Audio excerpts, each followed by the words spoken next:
So yeah, that's what I think that we really need in this ecosystem. I think that it has been for a long time zero confrontation, zero vision of the reality, and yeah, just asking ourselves, okay, what's the value we want to bring? How do we want to present it? And just realize that this is something bigger than us. And I think that the mission goes beyond our own interest.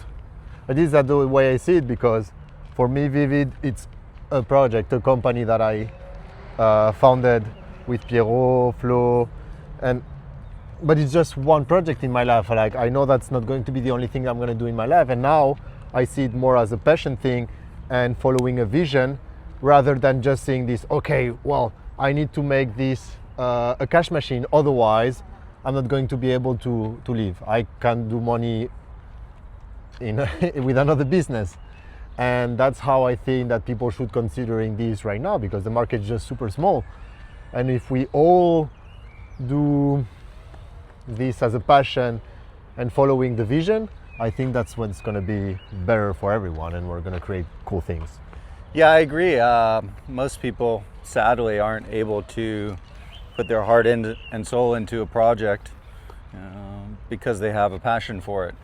They're going to be limited to their financial constraints, and a lot of times those constraints are going to dictate the choices that they make in the space, and what to support, what to mint, what to flip, what to sell.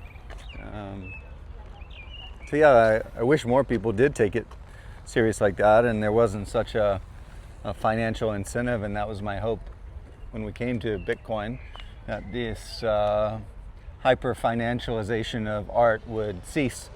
And I think some people are still hanging on to that, and it's tainted the real passionate builders, and a lack of support that those builders are getting in the face of these pump and dump schemes, if you will. There's low intent outputs with no concept, and sooner or later we're going to have to start celebrating concept, and concept above all. Doc T, great example, and people are missing a really big opportunity to get a piece of this artist mind at this mint. But I think it forces real talent to flee, because it's just super hard to build that way in this ecosystem. Like, I don't know, every day there is something new. Like, we were talking about this morning.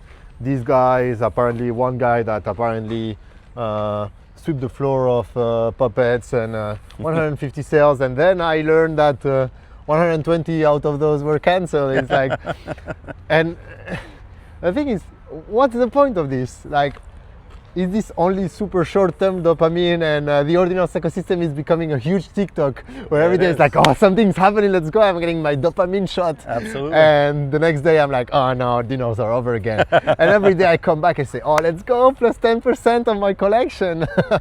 Well, we have nothing really to hang on to or to build from, and that's the trouble with our ecosystem, as I see it, is we haven't built that culture that really celebrates high-intent art.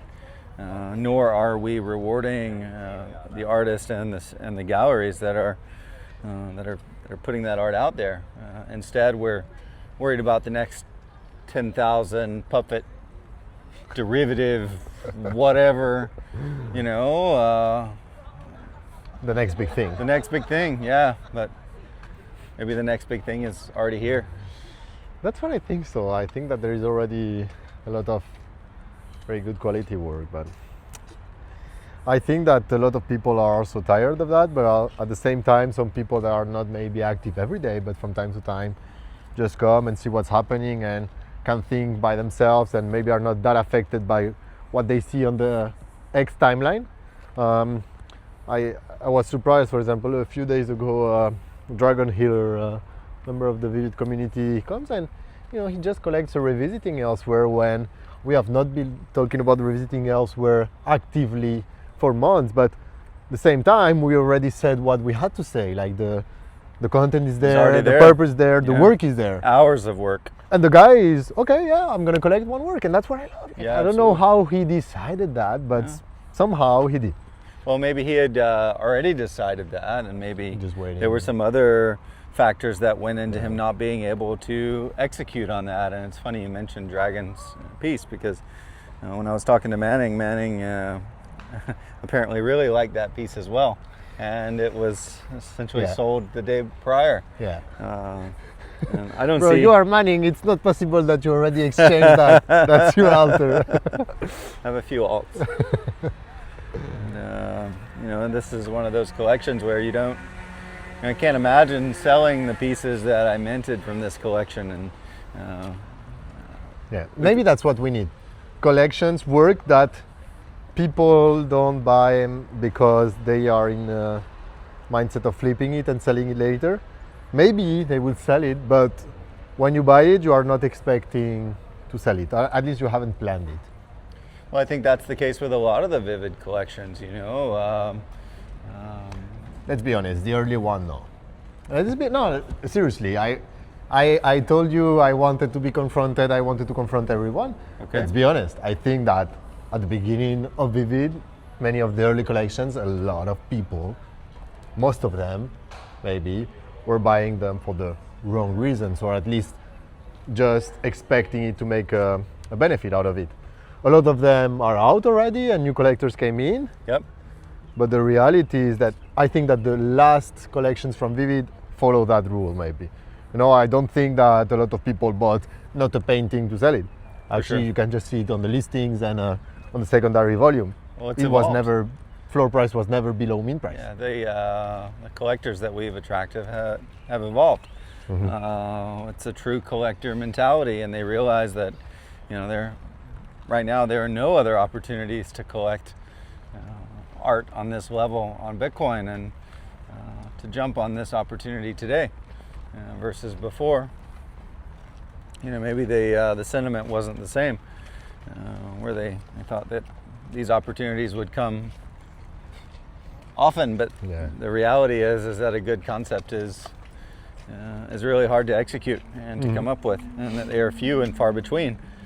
For instance, on Ethereum, where I was active for many, many years, the last 3 years or so, there's probably been one or two projects every year that come around where you say, this is really good stuff. We just can't expect artists to continually come up with top tier concepts. Exactly. Yeah.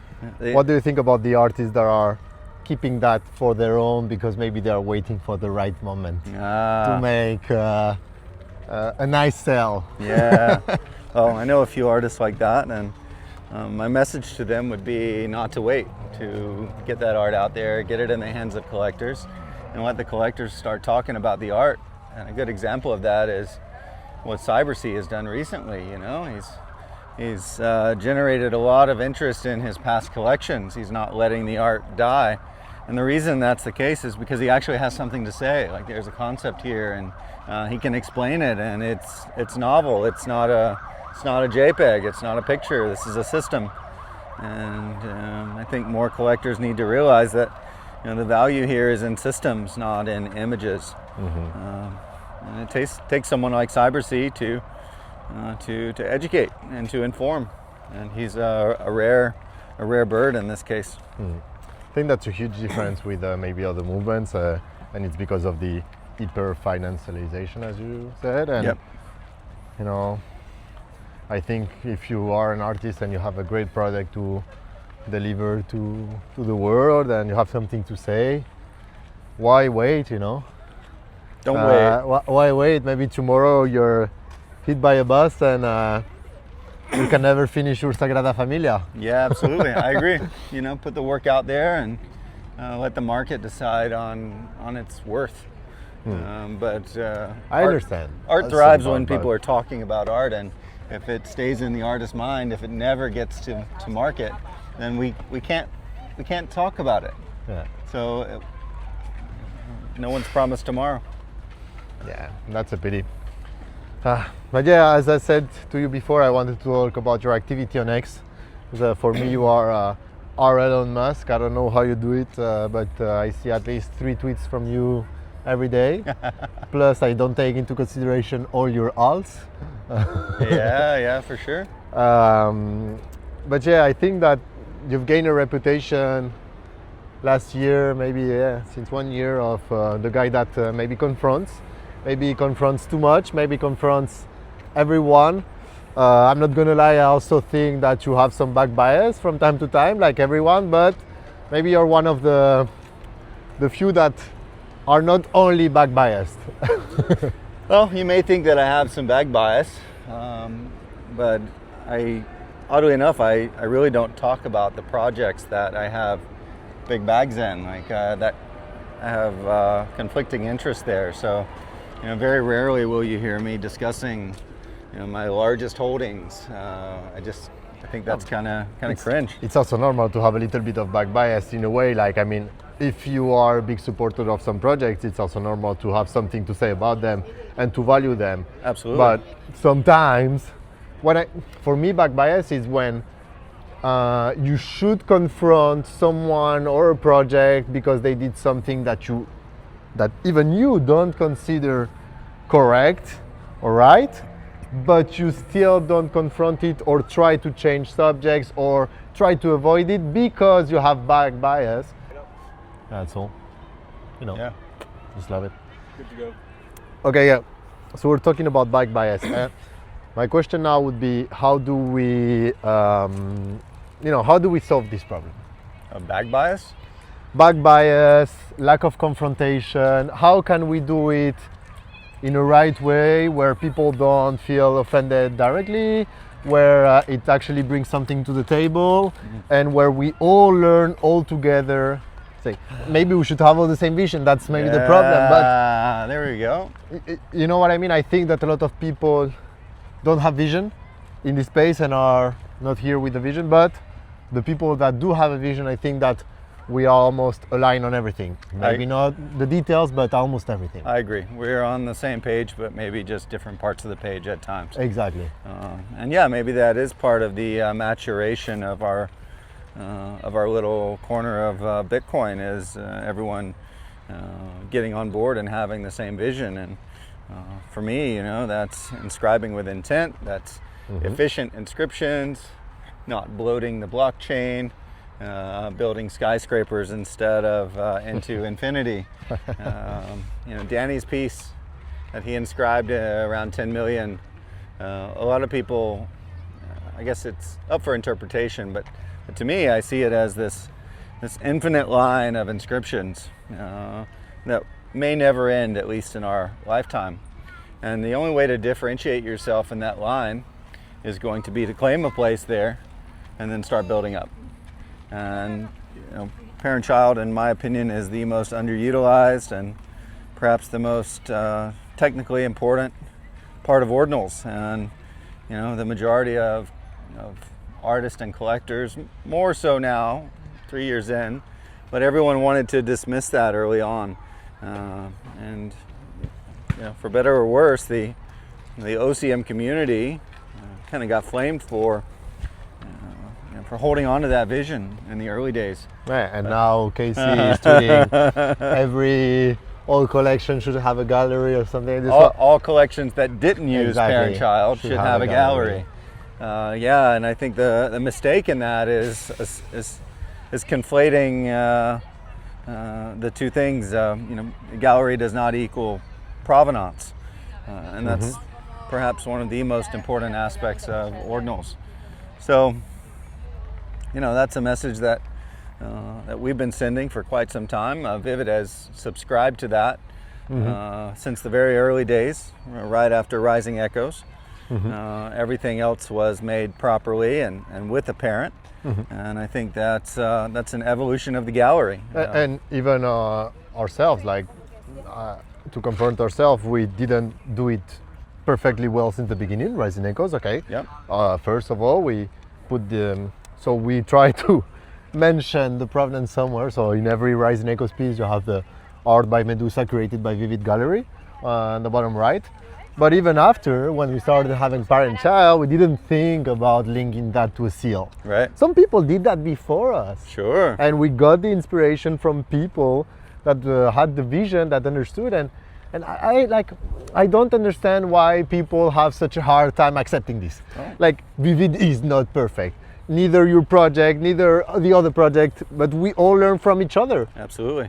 And my view of this ecosystem, what's wrong here is that a lot of people cannot accept this, cannot say, oh yeah, this wasn't done right, but I'm going to try to solve it.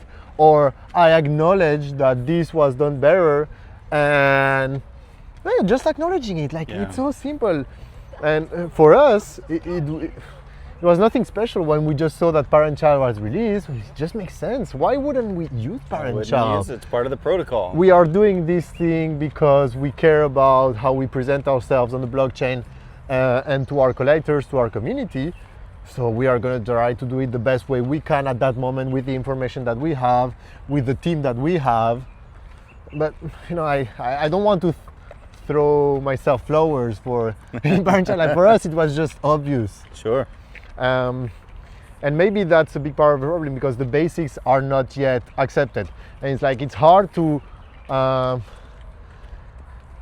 do some science and to go deeper in the science stuff if everybody thinks that the Earth is flat. That's right. That's exactly right. So maybe it's the same thing here. It's hard to create new things and to do some cool projects if we cannot even agree that parent-child should be the norm. Well, and at some point we have to push back on Casey to get ORD 1.0 You think that's released Casey's here. responsibility? Well, he's the inventor of ordinals.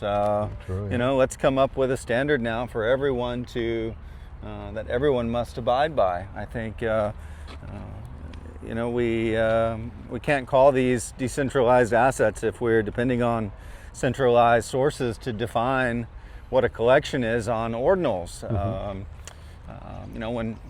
When a marketplace disappears, and they're going to disappear, the collections that are on Bitcoin are still there, and they can be recreated from the chain. If you're relying on a centralized JSON, and that marketplace goes down or is lost, you can't rebuild that collection. There's nothing to rebuild. So you think that marketplaces have a lot of responsibility? Marketplaces have a huge responsibility, and we can see that they just don't care. That's the evolution of the marketplace. Someone's going to step in and fill that void, and look, we've already got some contenders to do that. I think the Osura marketplace is a pretty special marketplace. There's not a lot of volume there. But it's been out, and it supports parent-child collections.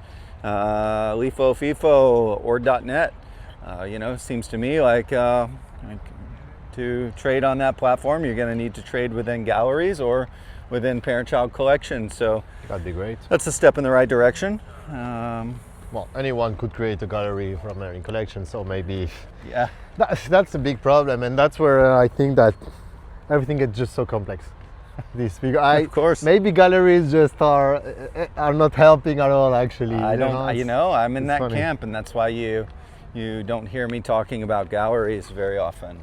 Well, I think we did, for example, when we were trying to educate artists on their artist seal and stuff. I was recommending that, Sure. saying, well, if you have old collections and how do you want to do it? Like there is no other option. There is no better option for now if it's already done. There is no better option for now if it's already done. So Exactly. I think it really comes to micro level where for some people it's going to work and it's going to make sense because they managed to put some authority to their seal, and then everybody understand that, okay, this is the proper gallery because it's linked to a seal. And yeah, well, I think that it's just a matter of how you do it. If you do it properly and if you take into consideration most of the problems that can occur and try to predict them and find a solution before, Yep, that works. of course. That works. So let's see how it goes. But I also wanted to talk about the valuation of some collections. An easy way of doing that, and that's what people do sometimes. It's multiplying the number of pieces in a collection by the floor price. Yeah. And that gives like the market cap of the collection. Yeah. And when you think that way, for me, you get some crazy numbers. You do, yeah. What do you think of those valuations? Because you are also someone that had a vision a long time ago and thought that some assets were going to be super valuable, and maybe at that time they weren't. Do you think that the valuation of the top volume ordinals collections are fair, even today, like in one of the worst moments? Because I still think that they are overpriced. Yeah, they're absolutely not fair. Okay. They're manipulated to someone's benefit. I think we spoke about this earlier with the sweep of 150 puppets that turned out only to be 30 puppets, or whatever the number ended up being. But those sales stay in the Magic Eden counter. Why don't they change that? Well, are they incentivized to change that? What's the incentive to change that? So it all comes to fucking incentive. That's what we are building here. Yeah, absolutely. We're not building anything different. We're just building something for benefit of some people. Pretty much. At least that's the way it seems, until someone steps up and proves otherwise. But I think anyone with any matter between their ears will realize that the largest volume collections there's a lot of wash trading, there's a lot of manipulation, there's a lot of, let's call it bullshit. I mean, it's not real. People even today, they get really stuck in their PFP communities, and there's some action on ordinals, and what do? They go buy more and more of their I saw your tweet about their same community, and it's like, come on, really? I'm okay with being proud of your family, if you will, and the people that brought you to the dance. But this is a lot bigger than just profile pictures. There's some artists doing amazing work on Bitcoin today, and sadly that work is being overlooked in favor of some crayon drawn monkey and puppet pictures. I don't know. It's a little disappointing after the. Basically, we're just repeating what happened on Ethereum, and that just doesn't work for me long term. Ordinal's no different. Ordinal's no different, and it's a lot of the same people that are pushing those narratives. Yep. Most same of players. them don't show their faces. They don't show their faces. We don't know who they are. We don't know who they are. Some of us do. Some do. yeah, we do. But that's okay. I think this is a long game, and I know that many of the collectors that appreciate Vivid's work are here for the long game, and I do think so. Yeah. Yeah, you need a vision for that. You can't think that all ordinals are created equal if you're collecting Vivid art, because obviously there is a standard here, and it's my belief that art created in the way that Vivid has created it will one day be recategorized. So we will get validation that all ordinals are not created equal. And when that day comes, I think there's going to be a lot of cope from people that are holding their bags that are, frankly inferior, and that upsets a lot of people when I'm direct like that and I'm blunt. But that's what I believe, and it's maybe I'll be able to change someone's mind. Maybe I'll make someone see what I see, but maybe not. I think at the end of the day, it comes to the authority that the person having this speech has. For example, I think that, I value what Danny and Amanda are going to say because I know about what they've built. Absolutely. I know about their previous ventures, I know about their knowledge and experience. And for me, it's hard to just listen, give attention to someone that I don't know anything about them. And for example, I know also about you, I know about your experience, so I value your vision and I value your opinion on stuff. But if I go to X and I see some random post about someone telling me, oh yeah, this is the best project for whatever reason, but I go to this profile guy and just completely anonymous, he only talks about that project, he never spoke about anything, I don't know what's his education, I don't know where he comes from, I don't know what his previous projects are, I don't know his profession. Absolutely. It's super hard for me to value that feedback. How can you value that feedback? There's nothing to value it on. When you trust in what someone is saying, usually you have a background for their experience and their accomplishments, and they've gone on the record with their opinions, agree or disagree. And I think there's just too many anonymous talking heads that overnight became experts in their field, but yet they're not experts in their field. Yes, and I even think that we don't necessarily need to be experts on that, but just a little bit of background already can guide you. And speaking of ourselves, like Piero and I, we are no artists or galleries. This is not our first art experience because we worked with many artists before on it. Yep.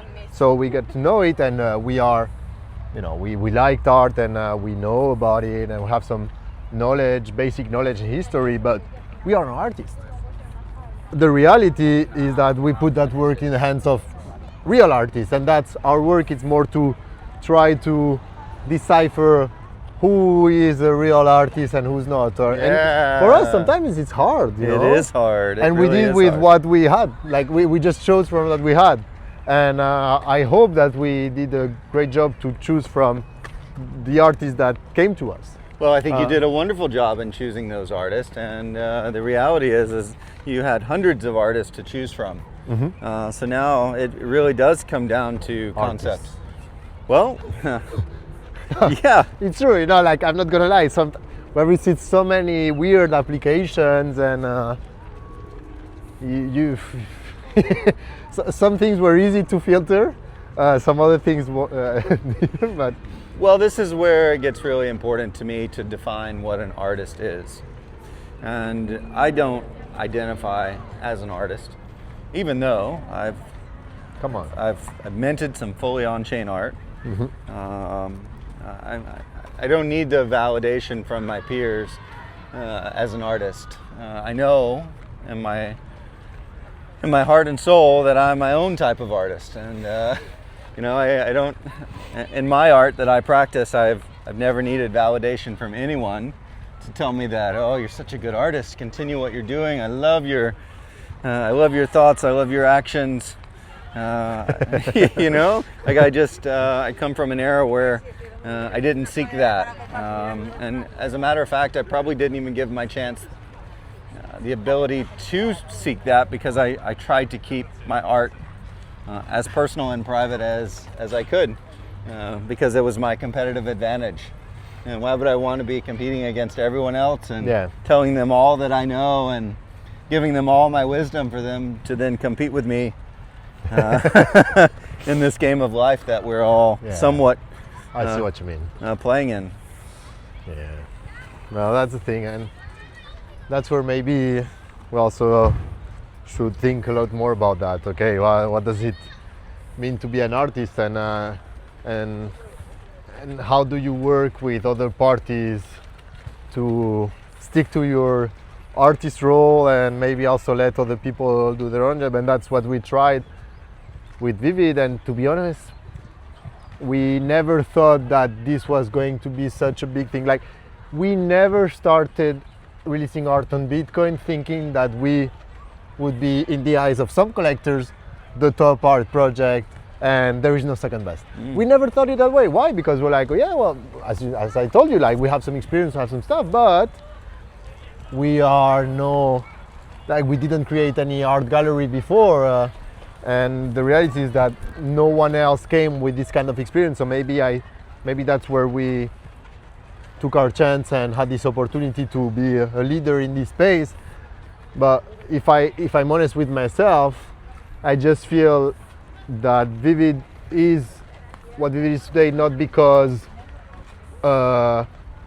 special expertise of ours, but more because of a lack of other talent or intent in this ecosystem. Like, I never felt that there was someone taking an art project as seriously as us in the ecosystem. Some of them released some great collection, and it's true, but not I didn't see anyone saying, "Oh, I'm gonna create a competing gallery in on Ordinals," and and then me being scared of, "Oh man, we have some competitions or whatever." No, I just never saw that. Yeah. You know what I mean? And for me, it's kind of frustrating to feel that way because it's just like I feel, I don't know this sentence in English, but in French it's like, "Au pays des aveugles, les borgnes sont des rois." The country where there's only blind people, the people with one eye are the kings. King, yeah. Okay, yeah. In the land of the blind, the one-eyed man is king. Okay, so I feel a little bit like that here. Yeah, well, I think you've set the bar really high, number one. But, come on, really? Well, no, absolutely you have, and as you would even say, you're not the CTO here, so you didn't do this alone, and I think too often the artists want to believe that they can do everything on their own, and perhaps they can. And at least for great entrepreneurs, I think they have the ability to work a lot on their own. But then if you combine that vision and that entrepreneurial mind with a team that can help you execute your vision, then you just become so much bigger than you could be on your own. And I'd have to look it up, but Danny made a post a year or two ago where the gist of it is we go further together, and too many people aren't willing to hitch their wagons onto someone else's horse. And for me, I learned a lot about ordinals from being active in the Vivid ecosystem and the On-Chain Monkey ecosystem, and I didn't enter this space thinking that I knew it all. I entered to learn, and I think that's the fatal flaw with many of our collectors and artists today, is that everyone knows everything, and they can't be told anything. And for me, the smartest people that I know, the most intelligent creatures, have one thing in common, and that is the ability to change their mind. And I've found that many of the collectors, my peers here, they are very afraid to change their mind. And then we have to question that. Why? The facts are here. This is the way. Casey has said it over and over and over again. Why can't you just get on board, sack up, and use parent-child? What's the problem? Yeah, but with many things. Yeah. Parent-child, but a lot of other stuff. Oh, well, and that's the craziest part for me. The protocol, like utilize the protocol. I mean, that's we all have the same canvas to work on here, and I think when I see low-effort projects that are not utilizing the protocol whatsoever, that's not attractive to me from a collector standpoint. I want to see artists and developers that are really, really utilizing all aspects of the protocol, and that when they do, I can appreciate that. Yeah. But for me, it even comes for more things. It's not only about using the parent-child, whatever, for everything. Like, I don't understand why people need to misguide their community or the ecosystem in general, like lying, faking numbers, saying that, oh yeah, we have such demand. And sometimes it's ridiculous because they fail, and how is it possible? Because you were telling me that you had so much demand, and it was almost sold out, and you absolutely need to buy my stuff. Yeah. And that's what I don't understand. I don't understand how this kind of behavior is still possible, and I also don't understand how people can do that. For me, it's hard. Maybe it's because I'm public, I show my face, and maybe also because I have some moral responsibility, whatever, but I just can't do that. And even less when I meet you guys. When I meet some collectors, for me it's impossible. Like, I don't know. How can you behave like that to some people that support you? These guys, for some people, are the ones that gave them the money so they be able to feed themselves and feed their family, whatever. And they are lying to them, misguiding them, I just don't get it. Yeah, well, I think everyone's going to have to answer that question on their own. I don't think it's up to me as a collector to question everyone's moral fortitude. But who is it? We don't have any ecosystem lawyer or ecosystem no, we don't. judge, you know? No, we don't. Do we need one? So is it only the capitalist way where, money is the one who judges, and the the most efficient project or the project that makes out the most money is the one who's right? That's how we write history. The winners write the history, and that's all. Oh, in the past, that's been the case. Yeah, but I don't think that'll be the case going forward. I think that eventually we'll have our moment where people will educate themselves. They will recognize the ordinals that were created that are different and that are structured, and that there is some intent behind the collection. But that day may be a year from now, maybe 4 years from now. I really don't know. But ultimately, that's my vision, is that these ordinals that Vivid has created, along with certain other developers and teams, these are going to be recategorized at some point in the future. And that's kind of why I'm here. I'm ready for that to happen, and until it does, I'll continue to talk about the importance of utilizing the protocol to its fullest and actually being a protocol artist. Mm-hmm. What kind of feedback what would you say to people that have a lot of talent, that are curious about this ecosystem, or that were involved in this ecosystem and feel frustrated by the results that they are getting and the kind of feedback that they're getting from the community? Well, that's complex, but ultimately I think it comes down to the fact that selling art is hard, number one. But selling art in exchange for Bitcoin is even harder. So I think people have seen others have massive success on ordinals, and they think that maybe they're worthy of the same success. Yeah, they need to understand that was an exception and not representative of the real demand. Absolutely, and even the quote unquote real art that exists out there, these are generally smaller collections, and there's not a lot of turnover within these collections, and there's generally speaking, there's low demand. Mm-hmm. Like, there's not a lot of volume here, and which makes sense. I didn't buy this today to sell it tomorrow. Mm-hmm. Versus the mindset on Ethereum is we mint it today and we sell it tonight. And I'm just not I can't keep subscribing to that, because it's not sustainable. We're going to have to recognize that there are higher grade assets here, and that it's going to take people some time to recognize those. And until they do, then a lot of these floors will remain low. But they are not that low, and that's also the thing for me. Like last time, someone was telling that on the Discord group and saying, "Oh yeah, artists need more support," and which I understand, because when people are just seeing the numbers in terms of volume and stuff.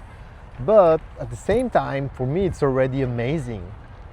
Like, I'm talking to artists like Dog T and Medusa. Mm-hmm. I'm like, I can do some art. I can live life, get experiences from life to nurture my, creativity, and live with the money that some people are giving me through the internet all over the world. Like, that's already impressive. Yeah. That it's even right now in one of the bears market ever in ordinals, some people can already do that. And for me, I think that we already need to have a lot of gratitude for what's happening. And same thing for us.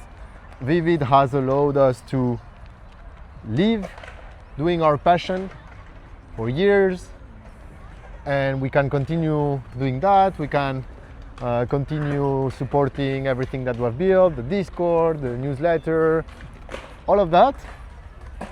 in a moment where you go to an art event, at least here in Europe, I don't know, maybe of course, maybe if you go to the best galleries in New York, it's different, but all over the world, artists are struggling. Artists are struggling, absolutely. So what do you think? You know, when you are a 2-year-old artist, let's say, and you think that you're already going to make millions and you can start paying a huge gallery just for yourself and your own team, and at the same time I can travel the world and stuff, like, let's be real too. Yeah. So I don't like this narrative of saying, oh yeah, right now it's hard. Of course it's hard compared to 2 years ago, but it's already amazing. Absolutely, yeah. I think we take that for granted sometimes. You know, ultimately in anything, you're going to have people that rise to the top. Whether it's a professional sport or a chef or, you know. Anything, Let's take artists. Well, artists are a dime a dozen. We're all artists. But at the end of the day, only a very, very, very few are going to reach the pinnacle of their careers, whatever that means to them.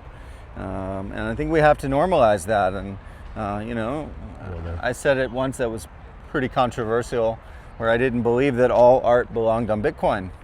You know, true, I can't stop you from putting your art out there, but you know, don't expect me to come and give you my Bitcoin in exchange for this art that you've created. Like, you know, the standard has been set, and there are collectors that have a high standard for collecting new work.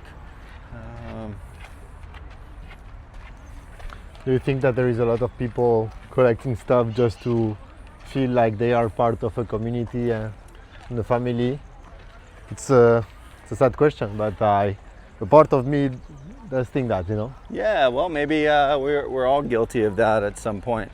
You know, I've got a lot of ordinals in my wallet that, you know, to be honest, I wish I had the Bitcoin back from from supporting these other artists and teams. You know, those days are over with. And I think that's the hard reality that people are having trouble coming to terms with. And it's not easy, and it's not going to get any easier. And that's why only the best and the brightest are going to thrive here. That doesn't mean that you shouldn't inscribe your art if that's what you're called to do. But the expectation that you're going to be able to sell it for $10, $100, or $1,000 at some point is just a little pie in the sky. Yeah. Aye. Some hard truth in here. There is some hard truth. Yeah. The truth is uncomfortable.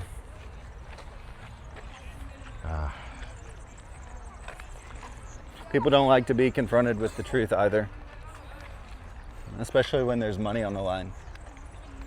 Everyone wants to get theirs. How many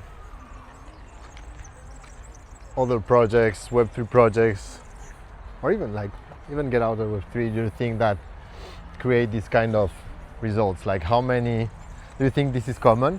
That I first talked to you guys on Discord and you are my clients, but suddenly we managed to just meet IRL and invite you to my house and have some barbecues together and just doing this walk in the park and completely switch from this professional relationship to something more meaningful, deeper. Do you think that's common? And if not, why do you think that Vivid is different in that regard?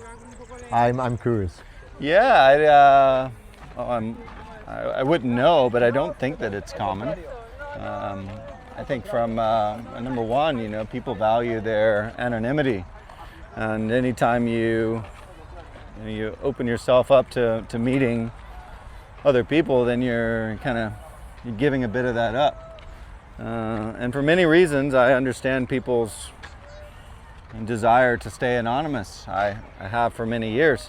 I'm only recently coming out, if you will, and doxing myself to. Because you didn't even see the value in doing that too. Like, what's the point? What's the point, you know? And I'm not even still sure that I know the point, but at least with you and Vivid, I feel like I've found my family and Web3, my people that have the the same vision and the same beliefs that I do, and they do things to the highest degree when they do them. A lot of people are willing to do the least and try to extract the most. Is it because of that? Really? I mean, it's not about like the human connection somehow and saying, well, because that's for me, that's it, and that's where I think I'm guilty sometimes, is in all of my professional work. Sometimes just saying, well, you know what, I'm gonna open myself up and I'm gonna be more transparent and I'm gonna try to change this professional relation to he's just giving it to you. That's what he thinks about the ecosystem. I think he was listening to you there. No, but I just don't see it in some other places, or at least they are not showing it. Well, maybe they're not here to build personal connections. A lot of people, that's not why they're collecting, to build personal connections, and that's not why I started collecting either. But I found people that I could identify with, and I found real people behind their avatars. And I would be a fool not to try to explore that further if I have the opportunity. That's what I think, and I'd love to see more of that. And I kind of recognize that a lot from some Ethereum, projects. I see some founders and collectors, and somehow they created meaningful relationship. Yep. Sometimes I wonder if they are just doing that, to pump their bags too. Yeah, well. You get paranoid a little bit in this space. You're like, oh my God, I don't know, but that's what I would encourage people, and that's what we try to do with our first Vivid retreat, giving this space for this to happen. And I believe that very few can afford themselves to get that deep into such an ecosystem. Because how do you do that? You have your own family, you have your own profession, you have your own projects, you have everything. And if you cannot allow yourself to give enough time and go deep into this kind of relationship, that just doesn't happen. And I've also realized something, the more I grow up, that this is also harder the older you get. Absolutely. The more obligations you have, your familial obligations, your career obligations, financial constraints, life becomes a bit more serious after you turn 23 or 24, right? Yeah. And that's something that I don't like. I want to fight that, and always try to not take yourself too seriously, not take what you're building too seriously, and try to have fun in everything that you do. It doesn't necessarily mean that it's going to affect the quality of your work or of anything that you do, but I do think that's a more healthy way of living life. Well, let's not forget too that we're in the really early days of this. And if you look at Ethereum, who has basically set the tone for why we're here, in my eyes, there are only a handful of communities that have been able to build real rapport and real community. And usually those are very well-funded ventures. Yuga Labs, for instance, Art Blocks. That experience in Marfa, I went to Marfa for the first time this year. My first public event, if you will. And met a lot of artists and collectors that I've communicated with over the years, and I think that's one thing that was special about Marfa. It let people connect on a different level versus, say, Las Vegas or Miami or NFT Paris or any of these other large-scale events. This was more just a gathering of like-minded people that all made the effort to come to this West Texas town. And for most people, it takes all day to get to wherever you're coming from, and you really have to make an effort to get here. You got to want to be here. You got to want to build and create something special. I think that's very important. Yeah, it is important, and in my eyes, no one's doing that on Bitcoin. So well, no one has the money to do that either. No one has the money to do it either.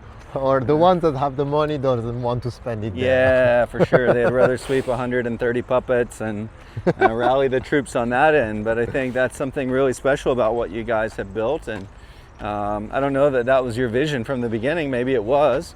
To be honest, not really. Yeah. It's just the way Piero and I are, and just wanted to share that. I don't know that. Yeah. For us, we're just repeating stuff that we're already doing. Sure. And I don't see why I wouldn't do that. At the end of the day, I'm spending a lot of time in Discord. Well, I want to do barbecues with the people I'm talking to on Discord too. Yeah, for sure. Like, why wouldn't I? Well, and I guess the other side of that is, how many people really have the freedom to partake in these types of events? I think that's a huge reality too. Yeah. It's the reality. And from the ones that have the freedom, how many of them want to do that? How many of them really enjoy the, coming to Spain and do a barbecue? How many of them? Enjoy that, man? It's true, yeah. Probably, at the end of the day, probably not very many. And when, when the common audience is a 27-year-old male, are they really interested in these cultural excursions? I don't know. What was I when I was 27? No, probably not. I mean, I always loved to travel, but I don't know that I would have reacted the same way at that age as I have today. Makes sense. Well, man, really love that conversation with you, as always. Yeah. It's just that this time we decided to record it. Yeah, walking through the park. Yeah, actually, we need to do an intro. We didn't even do a proper intro for the video, and then just start right away. It's like, okay, let's spot. No, yeah. Well, there'll be some maybe some editing to do here. But. No, I think that I want to do the intro. Let's do it. I love to do the intro at the end. It's like, guys, this is such an amazing video. You absolutely need to watch this. This is where the truth is spoken. That's where we get uncomfortable, It's it's the natural evolution of ordinals here. We can even. Oh, we got some ham too. Exactly.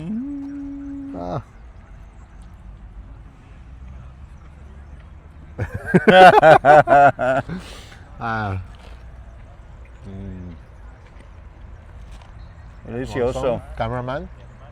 Feed the cameraman. Oh, yeah. But I think another thing is you have to lead by example. You have to build the culture that you want to be a part of. Maybe, just maybe, the participants don't even know that these kind of interactions are an option. You don't know what you don't know, what you don't know. That's why we are recording it. So if we demonstrate that we can come together with our common interest, our shared vision, our vastly different ages. I'm old enough to be a daddy. Come on. Then we can connect all across the spectrum.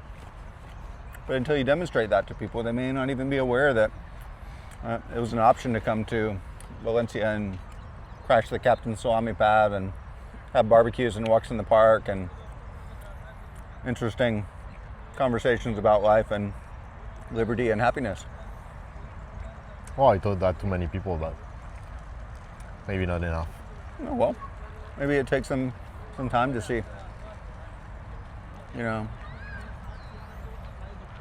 Things come at you fast, and if people demonstrate that they can come and enjoy your country and your culture and learn a few things along the way that might be attractive to them to come to Vivid Retreat 3.0 and wherever that might be. I was going to ask you, you're coming to the next retreat?